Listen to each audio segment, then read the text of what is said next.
आप सभी का स्वागत है मेरे YouTube चैनल कुकू केमिस्ट्री पर। हम क्लास 10 साइंस पढ़ने वाले हैं RBSC की, जिसमें इंग्लिश और हिंदी मीडियम दोनों हैं। आइए पढ़ते हैं।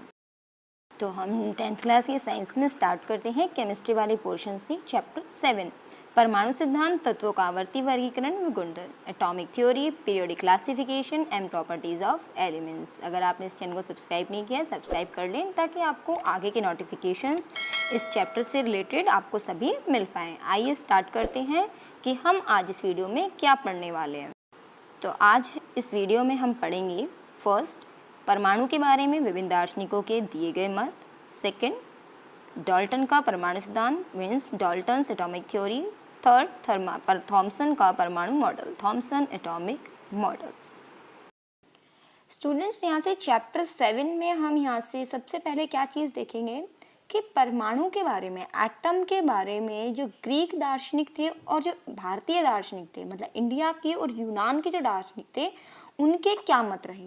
जो सबसे पहली चीज़ अपने पास कणाद, ठीक है, कणाद, जो महर्षि कणाद थे, उन्होंने भी क्या कहा था एटम के बारे में कि पदार्थ को छोटे छोटे टुकड़ों में विभाजित करने पर अंत में सूक्ष्मतम कण परमाणु प्राप्त होते हैं। मतलब कोई भी अपना पदार्थ है, इसको हमने क्या करा, छोटे छोटे टुकड़ों में क्या कर दिया, विभाजित कर दिया। और जो छोटे छोटे टुकड़ों में इसको विभाजित करते हैं तो यहाँ से सूक्ष्मतम कण क्या प्राप्त होता है, परमाणु। परमाणु मतलब एटम प्राप्त होता है। परमाणु को इंग्लिश में क्या कहते हैं, एटम। दूसरे दार्शनिक थे डेमोक्रिटस और ल्यूसिपस। उन्होंने भी इन सूक्ष्मतम अविभाज्य कण, सूक्ष्मतम मतलब छोटे से छोटा, अविभाज्य जिसको विभाजित ना किया जा सके, उन्होंने क्या कहा था, इसको एटम कहा।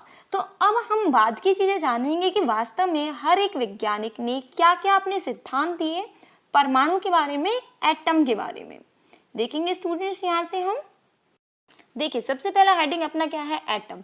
एटम किस वर्ड से आया अपना, ये आया है ग्रीक लैंग्वेज से, ग्रीक भाषा से उत्पन्न शब्द है एटम। एटोमियो शब्द होता है ग्रीक भाषा में, जिसका मतलब क्या होता है, अनकटेबल और नॉन डिविजिबल, अर्थात ना काटे जाने वाला। अर्थात अगर हम इसको परमाणु कह दें तो इसको और विभाजित नहीं किया जा सकता, इसके और टुकड़े नहीं किए जा सकते, उसको क्या कहा गया, एटम कहा गया। अब इसके बाद कौन आए, इसके बाद अपने आए डाल्टन। डाल्टन ने क्या कहा इसके बारे में, वो पढ़ते हैं हम आगे। देखिए यहाँ से सबसे पहला हेडिंग है अपना डाल्टन का परमाणु सिद्धांत, atomic theory of Dalton. Dalton आए थे हमारे 1808 में। उन्होंने क्या कहा, पदार्थ का सबसे छोटा कण परमाणु है, अर्थात smallest particle of matter is atom. एक चीज मैं आपको क्लियर कर दूं, परमाणु की परिभाषा क्या है, इसको बताने के लिए आप सबसे पहला नाम क्या लिखेंगे, डाल्टन। अर्थात ये जो परिभाषा है वो किसके अनुसार है, डाल्टन के अनुसार है कि पदार्थ का सबसे छोटा कण क्या है, परमाणु है। लेकिन और किसी के अनुसार ये परिभाषा जो है हम नहीं कहेंगे। परमाणु की परिभाषा ये किसके अनुसार है, डाल्टन के अनुसार है। पदार्थ का सबसे छोटा कण क्या है, परमाणु है। अब जानते हैं हम कि डाल्टन ने क्या क्या इसके बारे में बिंदु कहे। सबसे पहला बिंदु क्या आया हमारे पास कि प्रत्येक पदार्थ छोटे छोटे कणों से मिलकर बना होता है, जिन्हें परमाणु कहते हैं। बार बार वही चीज रिपीट हो रही है, परमाणु अविभाज्य होते हैं। तो डाल्टन के सिद्धांत के हमारे पास बिंदु अगर आते हैं बच्चों, इसके कुल 6 बिंदु हम पढ़ेंगे, जिसमें से 2 बिंदु आप देख रहे हैं कि पदार्थ छोटे छोटे कणों से मिलकर बना होता है, जिसे हम क्या कहते हैं, परमाणु कहते हैं। और परमाणु कैसा होता है, अविभाज्य होता है। मतलब कोई भी, मान लीजिए ये क्या है, पदार्थ है और छोटे छोटे कण, ये पदार्थ किससे मिलकर बना हुआ है, छोटे छोटे कणों से मिलकर बना हुआ है। और ये छोटा छोटा कण क्या कहला रहा है, हमारा परमाणु कहला रहा है, जिसको हम तोड़ नहीं सकते। आगे देखिए तीसरा बिंदु क्या कहा डाल्टन ने, एक ही तत्व के सभी परमाणु समान, अर्थात भार, आकार, रासायनिक गुणधर्मों में समान होते हैं।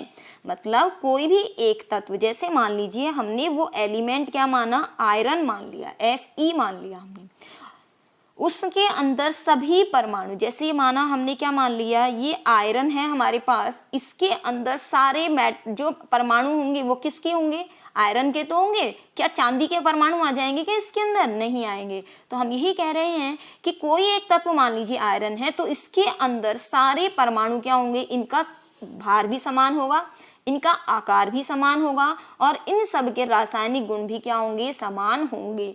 All atom of one element is same in weight, size and chemical properties। मतलब एक एलिमेंट में जितने भी एटम होंगे, जितने भी परमाणु होंगे, उन सब का वेट भी सेम होगा, साइज भी सेम होगा और उनकी केमिकल प्रॉपर्टी मीन्स रासायनिक गुण भी क्या होंगे, उनके समान होंगे। बच्चों मैं एलिमेंट में और तत्व में आपको अंतर बता दूं। जैसे मान लीजिए हमने कहा O2, क्या कहा हमने, O2। O2 का अगर हम कहें कि परमाणु क्या है, तो इसका परमाणु क्या है, ऑक्सीजन है। और ये O2 है, ये क्या है अपना ऑक्सीजन तत्व भी कह सकते हैं और इसे ऑक्सीजन का अणु भी कह सकते हैं, अर्थात इसे ऑक्सीजन का मॉलिक्यूल कह सकते हैं। एक ही तत्व की सबसे खास बात ये होती है उसके अंदर सारे परमाणु समान होते हैं। लेकिन अगर मैं यहाँ से CO2 लिख दूं, क्या लिख दूं मैं यहाँ से, CO2 लिख दूं अगर यहाँ से, तो CO2 का मतलब क्या होगा, इसके अंदर डिफरेंट परमाणु भी हो सकता है, लेकिन तत्व में सारे परमाणु क्या होते हैं, समान होते हैं। देखिए स्टूडेंट्स, आप यहाँ से भी समझ सकते हैं इस चीज़ को। यहाँ आपके सामने बहुत सारे तत्व लिखे हुए हैं, helium, hydrogen, oxygen, chlorine, ozone और सल्फर।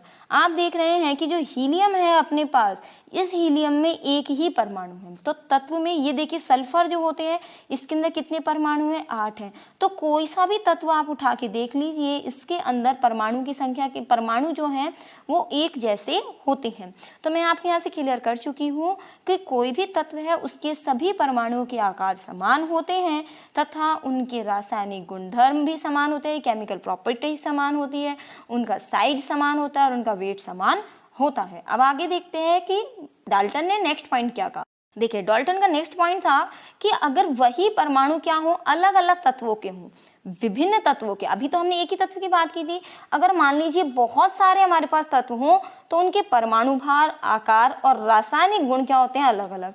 मतलब अगर एक ही तत्व है, अगर ये एक ही तत्व है तो इसके सारे परमाणु क्या होंगे, एक जैसे होंगे, इसके सारे एटम्स क्या होंगे, एक जैसे होंगे। लेकिन हमारे पास बहुत सारे, जैसे मान लीजिए किसका है, आयरन का है, ये हमने ले लिया, ये किसका है अपने पास, ये गोल्ड का है, Au लिख दिया हमने।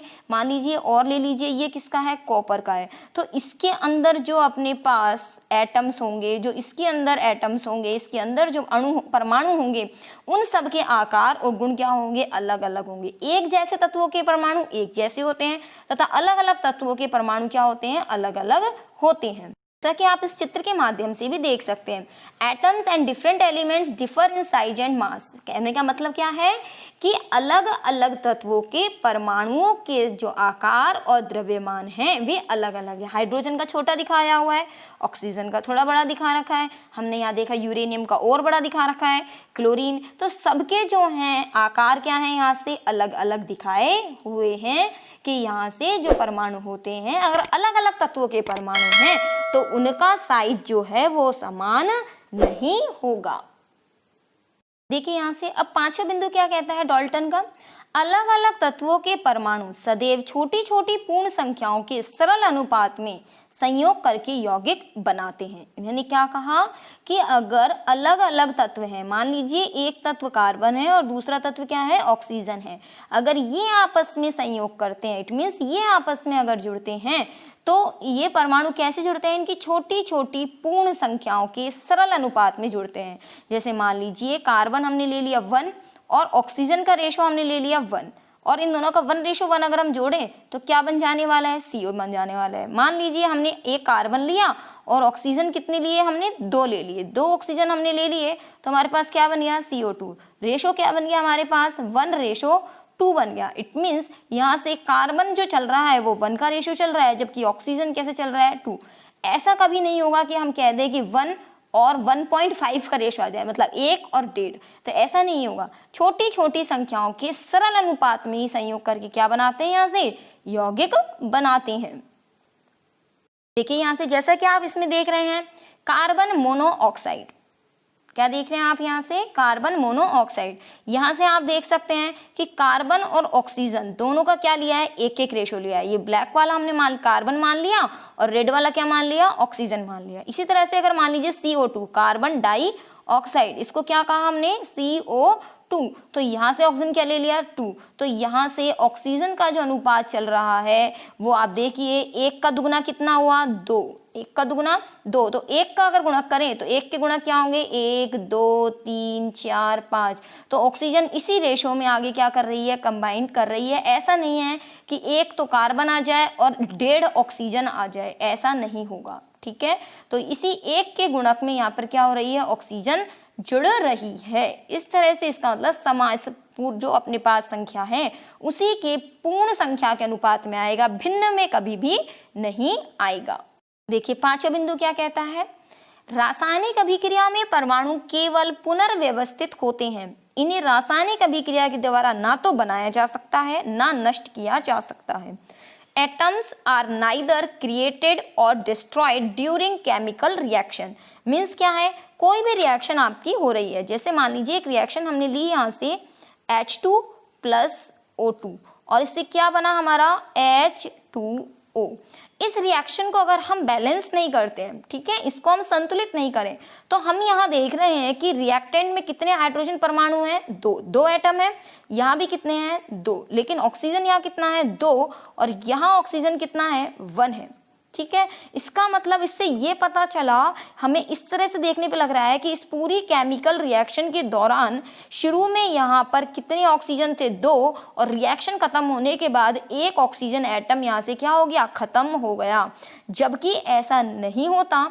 होता क्या है इसके अंदर, अगर हमने 2 ऑक्सीजन एटम का भार यहाँ से लिया है तो बनने के बाद भी 2 ऑक्सीजन यहाँ से मिलेंगे। अब कैसे मिलेंगे, हम इस रिएक्शन को क्या कर लेते हैं बैलेंस कर लेते हैं। बैलेंसिंग करेंगे जब यहाँ पर तो ये बैलेंसिंग इस तरह से हो जाएगी। अब बैलेंसिंग में आप देखिए हाइड्रोजन कितने हैं 4, यहाँ भी कितने हैं 4, ऑक्सीजन कितने हैं 2 और ऑक्सीजन अब यहाँ कितने हैं 2।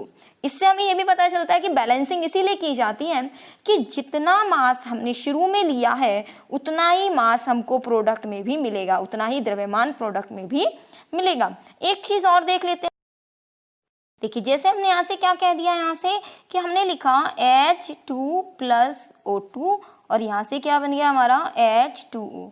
जरा इसका द्रव्यमान हम देख लेते हैं, इन दोनों का अगर द्रव्यमान तोला जाए तो यहाँ पर ये कितना होता है, ये होता है 32 और यहाँ पर है अपना ये 2, कितना दिया है यहाँ पे 34 ग्राम, ठीक है। यहाँ हम इसको बैलेंस कर ले तो यहाँ से 2H2 हो जाएगा, तो यहाँ ये क्या जाएगा 4 हो जाएगा यहाँ से, और ये रिएक्शन बैलेंसिंग कर ली तो 2, और यहाँ से अगर इसका द्रव्यमान निकाला जाए बच्चों तो यहाँ से वो द्रव्यमान क्या आता है हमारे पास, वो आएगा हमारे पास यहाँ से,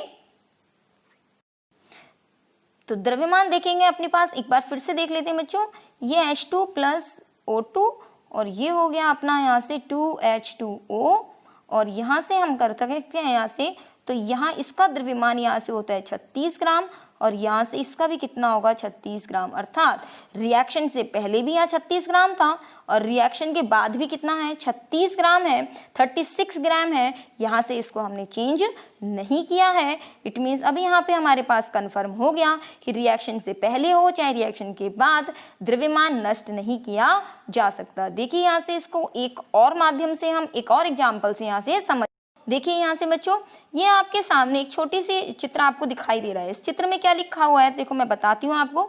यहाँ हमने क्या लिया है कैल्शियम क्लोराइड का सोल्यूशन, यहाँ किसका लिया है सोडियम सल्फेट, इन दोनों को हमने इसके अंदर रख दिया। अब आप यहाँ से नीचे देख रहे हो ये क्या है वजन तोलने की मशीन है, जिसने इस पूरा जो इसके ऊपर वेट रखा हुआ है उसका बता रही है वजन कितना है 300.23 ग्राम, अर्थात 300.23 ग्राम इस समय यहाँ पर है। इसके अंदर बीकर टेस्ट ट्यूब वगैरह भी रखी है, इन सबको मिलाकर पूरा वजन कितना है 300.23 ग्राम है। अब इन दोनों की क्या करा दी रिएक्शन करा दी, कैल्शियम क्लोराइड और सोडियम सल्फेट को। ये देखिए यहाँ पर रिएक्शन करते हुए दिखा रहे हैं, दोनों को आपस में क्या कर दिया है मिला दिया है। जब रिएक्शन हुई तो क्या बना कैल्शियम सल्फेट और NaCl। अब जब बन गया तो वापस हमने यहाँ पर इस जगह पर देखा तो इसका वजन देखिए कितना है 300.23 ग्राम। भाई हमको तो इसी से पता चलेगा ना, कोई हमें तराजू से तोल के बता दे कि हाँ वजन उतना था भी कि नहीं था, कि केवल कॉपी पेन पे ही हमने करके देख लिया। तो यहाँ से आपको इस चित्र के माध्यम से बताया जा रहा है, इस डायग्राम के माध्यम से कि 300.23 ग्राम 300.23 ग्राम ये रिएक्शन से पहले था, और जब रिएक्शन क्या हो गई कंप्लीट हो गई, यहाँ से प्रोडक्ट देखो इन दोनों को मिलकर ये प्रोडक्ट यहाँ से बन गए, तब भी यहाँ पर वजन कितना रहा 300.23 ग्राम ही यहाँ से रहा। तो यहाँ से ये कंफर्म हो गया कि बिफोर रिएक्शन जो था बिफोर रिएक्शन भी 300.23 ग्राम था और आफ्टर रिएक्शन भी 300.23 ग्राम। तो यहाँ से लॉ ऑफ कंजर्वेशन अर्थात द्रव्यमान संरक्षण का नियम भी डाल्टन के सिद्धांत से फॉलो होता है कि रिएक्शन के बाद हो चाहे रिएक्शन के पहले हो, यहाँ द्रव्यमान जो है वो संरक्षित रहता है, मास जो है वो कंजर्व रहता है, खत्म नहीं होता, ना तो हम उत्पन्न कर सकते हैं और ना ही नष्ट कर सकते हैं। नाइदर कैन बी क्रिएटेड और नॉर कैन बी डिस्ट्रॉयड। ठीक है स्टूडेंट्स, चलिए आगे चलते हैं। यहाँ तक तो सीख गए कि डाल्टन ने 6 बिंदु इसमें बताए, लेकिन डाल्टन का सिद्धांत क्या पूरी तरह से सही था? डाल्टन ने क्या कहा? डाल्टन ने ये कहा कि परमाणु को तोड़ा नहीं जा सकता, लेकिन एक चीज यहाँ से डाल्टन सोचना भूल गया कि अगर आयरन और यहाँ से हमने कह दिया कॉपर, दोनों के परमाणु जो है, मान यहाँ पर इनका वजन अलग अलग है। इन्होंने बोला ना एक ही तत्व के सारे परमाणु जो होते हैं उनका भार अलग अलग होता है। मान लीजिए यहाँ पर हमने और एक ले लिया एलिमेंट, जैसे हमने यहाँ पर आयरन का जो परमाणु भार माना, जैसे इसका 63 ग्राम 63.5 ग्राम होता है एक मोल का, ये 63.5 U। चलो अपन एक इमेजिनरी वैल्यू मान लेते हैं कि कितना कितना यहाँ से होता है। मान लीजिए यहाँ से अपन ने एक परमाणु ले लिया, एक ये ले लिया और एक ये ले लिया, दोनों का भार, जैसे मान लीजिए इसका परमाणु भार कितना है 10 और इसका परमाणु भार कितना है 20। चूंकि ये परमाणु A है और ये परमाणु क्या है B है, ऐसे मान लिया, और उसने बोला दोनों परमाणु अलग अलग है, दोनों का परमाणु भार क्या है अलग अलग। तो दिमाग में क्लिक करने वाली बात ये थी कि यहाँ परमाणु भार 10 है, यहाँ परमाणु भार 20 है, इसका मतलब वो कौन सी चीज है जो इस परमाणु को, इस B परमाणु को इस A परमाणु से भारी बना रही है तथा A परमाणु को B परमाणु से हल्का बना रही है, इस जो इन परमाणुओं को एक दूसरे से अलग कर रहा है। तो फिर आगे क्या हुआ, बस इसी बात को लेकर 19वीं शताब्दी के अंत में जब इस चीज का खुलासा यहाँ से किया गया कि हाँ कुछ ना कुछ तो है जो इसको हल्का या भारी बना रहा है, अर्थात इस परमाणु को और भी टुकड़ों में तोड़ा जा सकता है। हालांकि अब अपन थोड़ा हायर क्लास में हम जानते हैं परमाणु के अंदर इलेक्ट्रॉन प्रोटॉन न्यूट्रॉन होते हैं, तो बाद में यही चीज आई सामने कि परमाणु के अंदर कुछ और भी है जो उसको हल्का या भारी बनाता है। तो आगे देखते हैं हम इसी में, यहाँ से क्या लिखा हुआ है सामने आपके। 19वीं शताब्दी के अंत में और 20वीं शताब्दी के आरंभ में वैज्ञानिकों ने प्रयोग किए और बताया कि परमाणुओं को छोटे कणों में भी विभाजित किया जा सकता है, अर्थात डाल्टन के सिद्धांत का यही खंडन कर दिया गया। जहां तक डाल्टन ने कहा परमाणु अविभाज्य है, वहीं 20वीं शताब्दी के अंत तक आते आते क्या कह दिया गया, परमाणु को तोड़ा जा सकता है। क्यों दिमाग में आई ये बात, क्योंकि कुछ ना कुछ तो है जो उसको हल्का या भारी बना रहा है। और अब तक हम जानते हैं कि इलेक्ट्रॉन परमाणु को इलेक्ट्रॉन, प्रोटॉन और न्यूट्रॉन में विभाजित कर सकते हैं। अब इसके बाद इंग्लिश में क्या लिखा हुआ है, atoms can be divided into small particles that is proton, neutron and electron. Okay students, यहां तक हमने इसको पढ़ लिया। एक चीज और मैं आपको बता दूं कि इलेक्ट्रॉन, यहां से न्यूट्रॉन की जो खोज है वो डाल्टन के समय तक हम कहते हैं, या फिर जस्ट थॉमसन का जो परमाणु मॉडल आया तब न्यूट्रॉन की खोज तब तक नहीं हुई थी। अब इसको बात, जब एक साइंटिस्ट गलत हो जाता है, आप भी ये जानते हैं, एक साइंटिस्ट अगर कोई एक्सपेरिमेंट करता है तो निश्चित रूप से दूसरा साइंटिस्ट जो है वो आता है और उस चीज के खंडन को सही मतलब करता है कि आगे इस सिद्धांत में और क्या सुधार होने चाहिए। तो अगला जो मॉडल आया वो था हमारा थॉमसन का परमाणु मॉडल। देखिए थॉमसन ने, कि मैं ये जानती हूँ कि आप 9th क्लास में थोड़ा बहुत इसके बारे में स्टडी करके आ चुके हैं, लेकिन निश्चित रूप से कुछ नई चीजें आपको 10th क्लास में भी सीखने को मिलेंगी। देखिए आप सामने क्या देख रहे हैं, थॉमसन का परमाणु मॉडल। थॉमसन के परमाणु मॉडल में आप सबसे पहली लाइन देख रहे हैं कि इसे प्लम पुडिंग मॉडल भी कहते हैं। बच्चों ये प्लम पुडिंग जो शब्द है ना, ये एक्चुअली जो साइंटिस्ट जो थॉमसन है, अभी सीधी सी बात है इंडिया का तो है नहीं थॉमसन, तो इन्होंने अपने वहाँ पर जो मिठाइयाँ चलती हैं उनके बारे में इसकी इमेजिनरी कर ली कि plum pudding model. Plum pudding एक तरह की क्रिसमस केक होता है जिसके हिसाब से उन्होंने तुलना करी। चलो कोई बात नहीं, उन्होंने प्लम पुडिंग से कहा हम इस मॉडल की तुलना किससे करते हैं, अपन इंडियन तरीके से करते हैं कि भारतीय अगर इसकी तुलना करते हैं तो वो किससे करते हैं, तो वो किससे करी गई है, बूंदी के लड्डू या तरबूज से इसकी तुलना की गई है। चलिए हम तरबूज की अगर बात करें तो तरबूज सभी ने खाया होगा, सभी ने खाया तरबूज, देखा भी है सभी ने। तो उसके अंदर लाल वाला भाग जो होता है तरबूज का, वो इसने क्या कहा कि तरबूज का लाल वाला भाग तो क्या है, धनावेश है, और जो तरबूज में बीज लगे होते हैं काले रंग के वो क्या है, यहाँ से इलेक्ट्रॉन है। थॉमसन ने क्या कहा कि तरबूज में जो रेड वाला पार्ट है वो धनावेश है और उसके बीच में जो बीज लगे होते हैं वो क्या है, इलेक्ट्रॉन है। इस तरह से थॉमसन ने इसको समझाने की कोशिश की। यहाँ से ये अपन ने तरबूज का एक टुकड़ा ले लिया, उन्होंने बताया कि ये जो ब्लैक कलर के जो यहाँ से हमें दिखाई दे रहे हैं, ये जो अपना ब्लैक कलर के जो बीज है इसको क्या कहा इन्होंने, electrons. Electrons embedded in atom. जिस तरह से तरबूज में ये बीज धसे हुए रहते हैं इसी प्रकार से एटम में इलेक्ट्रॉन भी बीच बीच में इस तरह से होते हैं। पॉजिटिवली चार्ज स्फीयर, और चारों तरफ से इसका जो ये लाल वाला जो भाग है ये पूरी तरह से परमाणु में धनावेशित भाग पूरी तरह से फैला हुआ रहता है। देखिए एक बार परमाणु में उन्होंने किस तरह से माना, ये तो तरबूज की बात हुई। नेक्स्ट स्लाइड में आप क्या देख रहे हैं कि इस तरह से ये प्लस जो है वो तो पूरी तरह से फैला हुआ है यहाँ पे, और जो माइनस वाली है, ये जो माइनस अपने पास है यहाँ से, ये माइनस क्या है, बीच बीच में।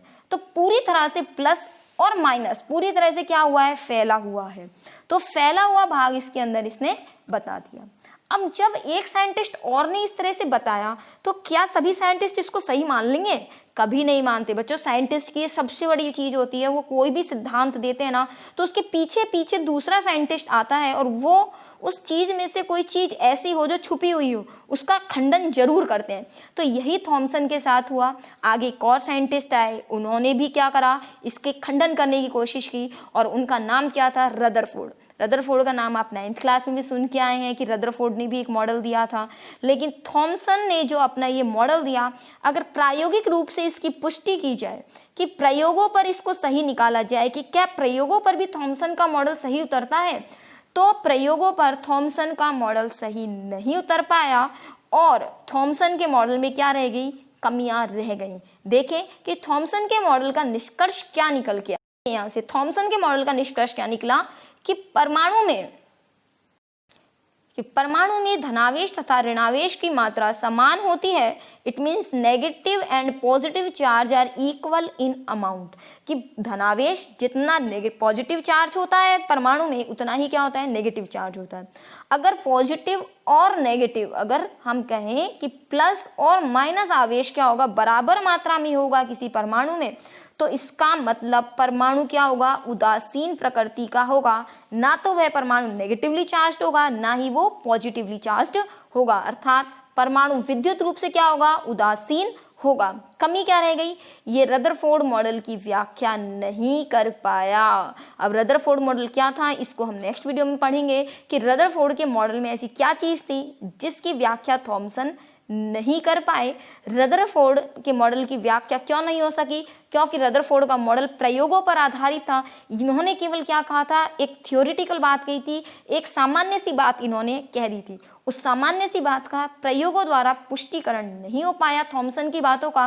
रदरफोर्ड मॉडल ने इसकी प्रायोगिक तौर पर व्याख्या की। इसीलिए रदरफोर्ड की मॉडल की कुछ बातें ऐसी थी जिसमें थॉमसन खरा नहीं उतर पाया मॉडल। नेक्स्ट वीडियो में पढ़ेंगे आखिर रदरफोर्ड मॉडल क्या था। नेक्स्ट वीडियो के लिए हमारे साथ बने रहिए। धन्यवाद।